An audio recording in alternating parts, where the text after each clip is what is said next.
Hello, my name is Belachew Asalf. First, I would like to thank the BQI25 International 2025 conference organizers, especially Helen, for inviting me to present my research work on strawberry powdery mildew. My talk is entitled Strawberry Powdery Mildew, Pathogen Biology, Epidemiology, and Management Strategies. My co-presenter and colleague is Ernestine Svand. Here is how the healthy strawberry looks like, what we expect and would like to have. But when powdery mildew is infected the leaves, here it looks like a Christmas decoration. And on the berries and on the flowers also, it looks like that. The Norwegian Institute of Bioeconomy Research, NIBIO, has served the Norwegian agriculture, forestry, and the environment for over 130 years. NIBIO has 15 locations across Norway, as indicated in this map. My current responsibilities and research area includes on research on fungal diseases in field vegetables and post-harvest diseases. This presentation is based on my PhD and postdoc research that I did for some years back. Strawberries are produced both open field and in tunnels, but the trend in strawberry production is shifting from the open field to the tunnel production. In Europe, within the tunnel production, the tabletop production system, as you indicated here, is becoming popular nowadays. Plastic tunnels are becoming popular because they extend the production period in short growing seasons like Norway, protect fruits from unfavorable weather, and reduce grey mold, anthracnose, root rot. Unfortunately, the plastic tunnels create favorable conditions for powdery mildew. Powdery mildew attack all parts of the strawberry plant except the roots. The symptoms and signs of the powdery mildew are observed on as shown here. Here is the sign of the powdery mildew. It is identified by the powdery coverage on leaflets. Here is the sporulation on petioles or flowers and also on berries, runners. Whereas the symptom of powdery mildew is identified by the leaf curling and the necrotic lesions on the leaves, as indicated here. The leaf curling is sometimes misidentified with the drought stress, but the drought stress leaves are flaccid and floppy, whereas the powdery mildew infected leaves are still turgid. Powdery mildew affects yield, photosynthesis, and also take nutrients. In such a way, it reduces the yield and quality of a strawberry. Powdery mildew infection on berries leads up to 60% yield reduction, deformation, decreases fruit sets, inadequate ripening, fruit cracking, and it predisposes to secondary infection for bacteria and fungi and reduces the shelf life of the fruit. So the biology of the pathogen, powdery mildew. Powdery mildew of strawberry is the name of the disease, whereas Podospora affinis or Spherotica macularis is the name of the pathogen. So it is caused by this Podospora affinis and synonymously called Spherotica macularis. It is an obligate biotroph, meaning it can only survive and reproduce on a living host tissue, extracting nutrients without killing host plants. It reproduces both asexually and sexually. The asexual reproduction is through production of conidia, whereas the sexual reproduction is by ascospores. The sexual reproduction introduces genetic variation, which is beneficial for the pathogen to adapt to changing environments and can lead to the fungicide resistance as well as breaking the strawberry resistance. The micrograph illustrates the asexual reproduction. As you can see here, in A, conidiophore arises from a mother hyphal cell. Here is a mother hyphal cell. Here is a conidiophore. And in B, conidiophore growing erect from the other hyphal cell. In C, you can see the foot cells of the conidiophore. Here in D, you can see the generative cells responsible for conidia formation and conidia in chains. E, the insect here, is the fibrosine body, which is characteristic for the identification of the Podospora genera. Sexual reproduction, as indicated here, this shows the different developmental stage of the Chasmodiaceae, the white, the brown, and the dark one. And here is the ascospores. Fungi can reproduce sexually through the fusion of specialized reproductive cells called gametes, and there are two main types of sexual reproduction in fungi: homothallic, self-fertile, that is a single fungal organism can mate with itself, whereas in the heterothallic involves the fusion of nuclei from two different individuals. Heterothallic fungi needs a compatible partner to produce ascospores. We don't know what type of mating type have this strawberry powdery mildew, so I have conducted a study to determine the mating types and found that the pathogen is heterothallic. I have done by crossing. I make single spore isolates and crossing those. They germinated and they fused together, the antheridium and ascogonium. Here you can see the clastotical initiation. Here is the Chasmodiaceae with the typical appendages of thread-like or hyphal-like appendages.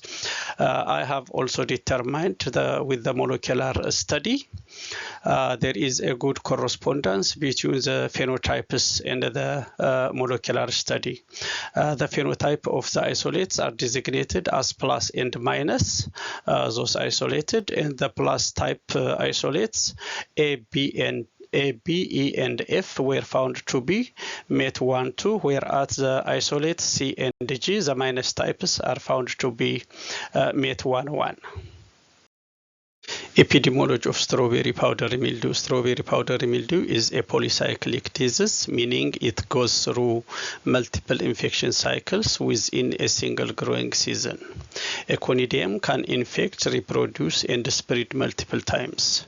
It has a short generation time, 5 days from conidia to conidia. Here is the conidia germinates, and it sends the hostoria into the host cell, the hyphae expanding, the conidiophore initials form and conidia are produced, and you can see multiple conidiophore with a lot of conidia. So this is a very short reproduction cycle within 5 days, 120 hours.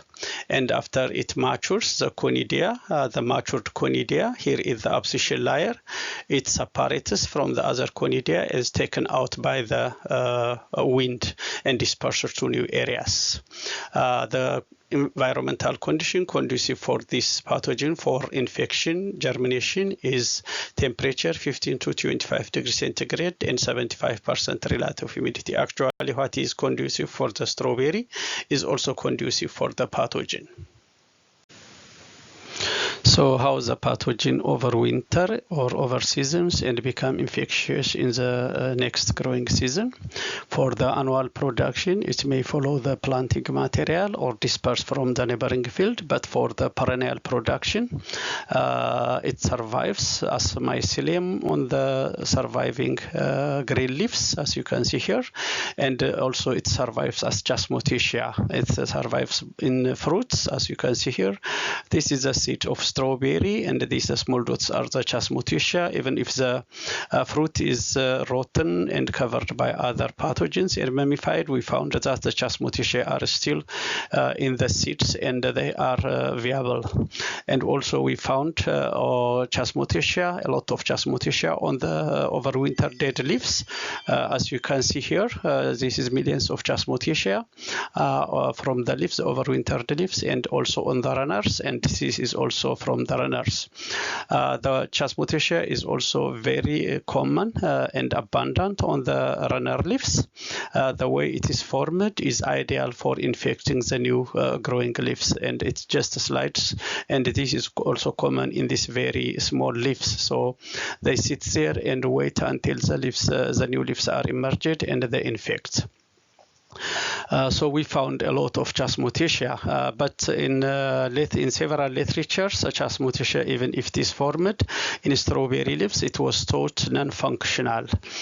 This is even mentioned in the American Phytopathological Society Compendium for Strawberries. So we were wondered why it is there if it is non-functional. So we conducted experiments to test the non-functionality hypothesis, and we found that the pathogen, the Chasmotecia, can survive, and ascospores are the primary source of inoculum for the perennial strawberry. So this is the way how we determine the Chasmotecia functionality and ascospore release. First, we collected strawberry leaves with a lot of Chasmotecia and let them to overwinter under the snow, and we take samples periodically. This is Chasmotecia, that is the leaf dried, and when we add water, a drop of water added, and the Chasmotecia imbibes water, and the Chasmotecia is fractured and opened. Then the ascus protrudes through the Chasmotecia, that is opening, as you can see here in the arrow, that is the ascus, and ascospore are inside, and then the 8 ascospores are released, and also we see how they looks like, and also tested the germination, and they are viable and germinable. So here is a demonstration for ascospore viability, germination, and effectivity. We just see visually how it looks like. Here inside the ascus, the ascospores are looking nice and good, and it contains 8 ascospores. Here is the thin tip layer where the ascospores are released, and here is the side wall is very thick of the ascus. We also conducted fluorescent diacetate test to determine the viability. They showed this green fluorescence, that is an indication for viability, and also ascospore germination, they germinated, and also we conducted the pathogenicity or infectivity test by just placing an overwintered leaf with Chasmotecia. We placed on the petri dish lid and suspended on the petri dish lid, and the Chasmotecia released the ascospores, and the ascospores are infecting the susceptible tissue, which is placed in a water agar. And as you can see, the white grows here is the powdery mildew that is infected by the ascospore from this dried leaf. So in such a way, we confirmed that the ascospores are viable, germinable, and infectious. So I also conducted ascospore discharge study in the field condition in Norway for perennial strawberry production. As you can see here, from March to May, the ascospore discharge increases exponentially after mid of April. This coincides with where the snow melts, and there is an exponential growth here. The ascospores or the Chasmotecia are opened as indicated here, so the maximum reaches here. What is interesting here is by the time the ascospores are discharging, the regrowth of the new leaves from the overwintered strawberry is coincided with by the time the ascospores are discharged. So these leaves, the dried leaves and the stolons and all other things are containing the Chasmotecia. When the new leaves are emerging, the Chasmotecia releases the ascospore, and the new leaves, susceptible leaves, are there for infection. So there is a high coincidence for the infection with the susceptible tissue. So this is interesting result for the management practice. That means infection occurs very early when the new strawberry leaves are emerged from the ascospore. This was also conducted in US, and the similar result was found. So this is an indication for the management practice. So now I have briefed you about the biology and epidemiology of strawberry powdery mildew. So how can we use that knowledge into the management of this pathogen? So one has to ask some basic questions to manage to design a good strategy. What is the source of the primary inoculum? When does the infection occur? How does the pathogen survive and spreads? What are the environmental factors favorable for infection, inoculum production, reproduction and spreading. What is the best time to disrupt the pathogen's life cycle? Because any management practice is just to disrupt the life cycle. And which treatment is best applied during the strawberry life cycle? So it's also very important to know what drives epidemics or components of these epidemics. We know we need a susceptible host tissue, aggressive inoculum, and also conducive environment. If these three fulfills, the epidemic occurs. So from the strawberry, we know the flowers and the berries and for the leaves are susceptible. We know the inoculum source is both conidia and Chasmoticia, and the favorable condition for strawberry powdery mildew is 20 degrees centigrade on average.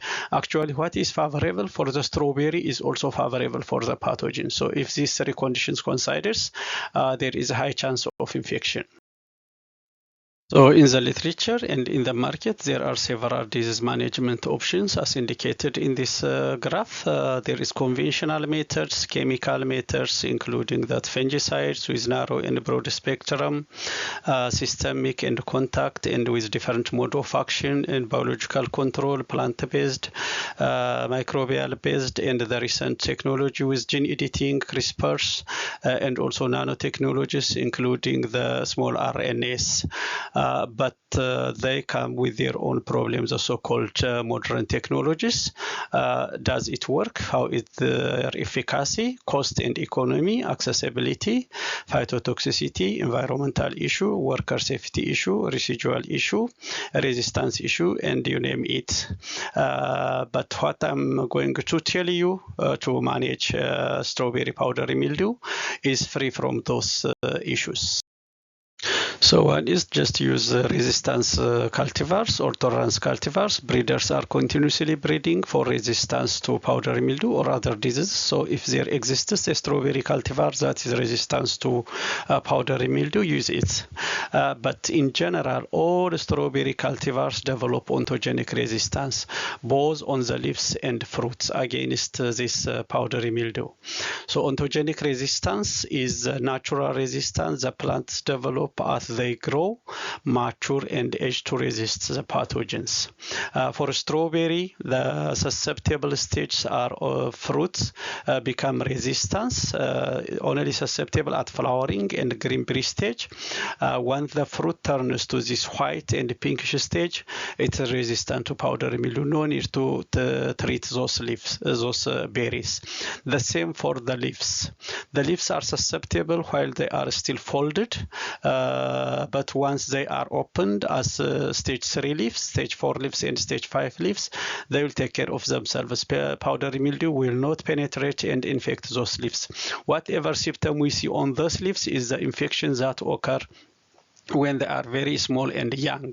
So as you can see here, when the leaves are young, actually, they are folded and the lower side of the leaf is accessible for the infection at the early stage. That is why we mostly see powdery mildew on the underside of the leaf. There is no difference on susceptibility between the upper and lower leaf surface, but only accessibility. When they are susceptible, the pathogen can easily access, but also if they land in the upper side, they can also infect. Here the point is strawberry develop ontogenic resistance when they aged, both leaves and berries, so they need only support or protection for the young leaves. If this leaves is at folded stage infected, you can see the symptom later. So we can exploit ontogenic resistance for disease management, but I have to emphasize that it's not easy, but it is possible, because with ontogenic resistance, strawberries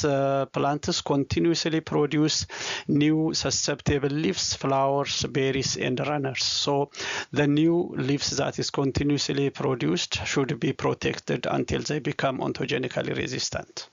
So the other management practice that can be used to manage powdery mildew is water. Water is the safest without any environmental footprint. Overhead sprinkling or misting can be used to manage powdery mildew. From our experience, both growers and we researchers know that powdery mildew is not a big problem in the open field production, especially in the rainy seasons.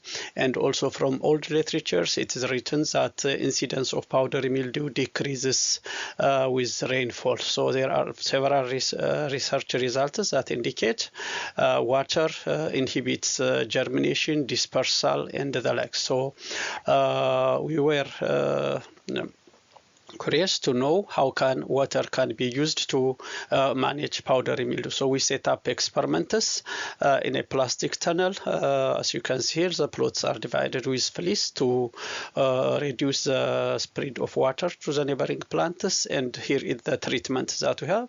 We have a control water 2 times per week. That is a control for the fungicide because we use water to mix the fungicides, and we use overhead sprinkling for 1 minute 4 times per day during the hottest part of the day.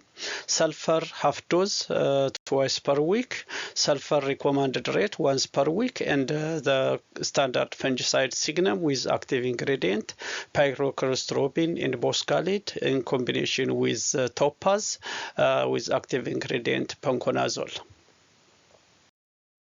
Here is example of results from the overhead sprinkling with water and also in combination with UV treatment.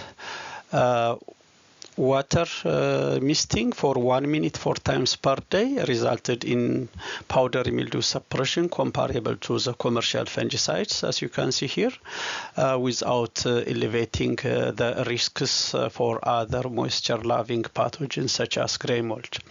So the twice per week application of water also reduces powdery mildew by more than 50% compared to the untreated control.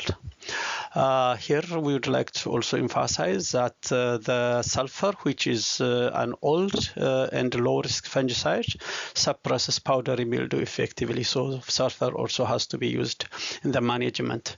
And the UV with the water treatment also individually as well as in combination. Both the UV and the water suppressed powdery mildew significantly compared to the untreated control. Even if there is variation between the adaxial and abaxial, the upper and lower surfaces, because the lower surface is not easily accessible for water and for UV as well. It's more effective in the upper surface compared to the lower surface because they are contact treatments, so they have to contact the lower surface, the pathogen, to reduce the disease effectively. I also try to understand how water affects powdery mildew and conduct experiments. One mechanism is just by mechanically washing the conidia. As you can see here, the spore balls.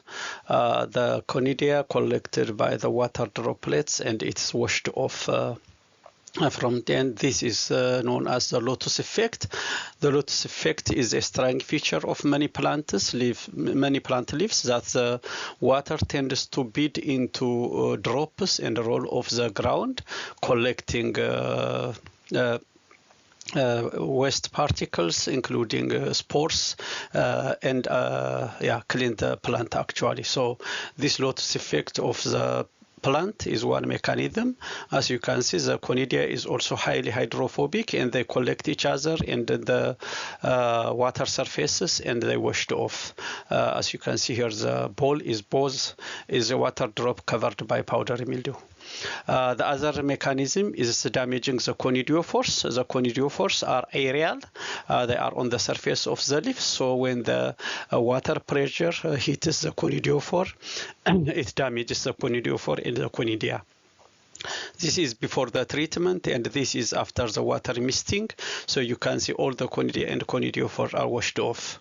The other thing is also if the water droplets are very small and they are not bidding together to roll off, they collect the conidia and conidiophore, and the conidia is collected on the water droplets, and this inhibits the dispersal. And if the conidia is staying in the water, in contact with water for several hours, even after few hours, the germination will be inhibited. In such a way, water affects the powdery mildew through the mechanical washing, damaging conidiophore, reduce conidia dispersal, and also reducing the germination. Overhead sprinklers are installed in many high plastic tunnels and in strawberry nurseries. Growers use overhead sprinkler. One is to reduce powdery mildew, improve plant establishment, cool the plants during the warmer periods, and also to water the plants. Here you can see the plants are installed with the overhead, and here there are some water droplets in the plants. So as I mentioned, water has to be used during the daytime so as to allow the leaves dry as quickly as possible, or the water dry from the leaves as quickly as possible, so not to create conditions conducive for the other pathogens. So the other safe treatment is ultraviolet ray, ultraviolet light, UV, to suppress powdery mildew. UV is biocidal, and it can be used to suppress powdery mildew. UV less than 300 nanometer reduces powdery mildew, and it is very effective when it's applied at the night time. So several companies are developing UV application machineries and robots, as you can see here in the right side here. This is a robot developed in Norway for the tabletop strawberry production system to manage powdery mildew. Here is the lamps that can treat powdery mildew. Here is the UV untreated or control, and here is the UV treated. So UV is also effective.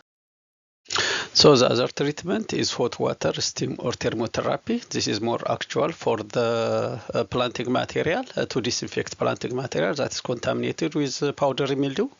The treatment procedure is the steam, the plug plants like this one, or berry root plants, first with 37 degrees centigrade for 1 hour, followed by an ambient air temperature, 20 to 25 degrees centigrade for an hour, and then steam at 40 to 44 degrees centigrade for 2 to 4 hours. And this results killing the powdery mildew, hypha and conidia. This is treated, and this is untreated control. So you can see here the powdery mildew is completely killed, and it's become meshed, and there is no regrowth from these leaves, and also there is no sporulation from those leaves. So water is steaming is effective when used to treat or disinfect strawberry plants. So a common mistake in strawberry powdery mildew management is delaying the treatment until one sees the symptoms and signs appear. For the polycyclic and prolific disease like this powdery mildew, it may be too late to start the treatment when one sees symptoms like this. So start the treatment as early as possible from the primary inoculum. If the early season weather is unsuitable, the pathogen may become cryptic. It doesn't mean the pathogen is disappeared. It just sits there and waiting for the ideal conditions to come. So suppress the cryptic development as well.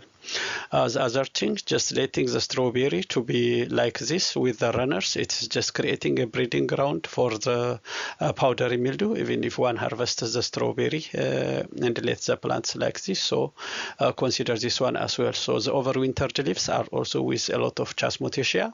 So one also focus in this one, just using sanitation or whatever management. So the strawberry powdery mildew management practice should follow throughout the strawberry production chain, starting from the planting time, plant density and whatsoever, and clean planting material during the growing season, disrupting the life cycle, and after harvest also what can one do just to suppress the powdery mildew not to become a problem for the next year.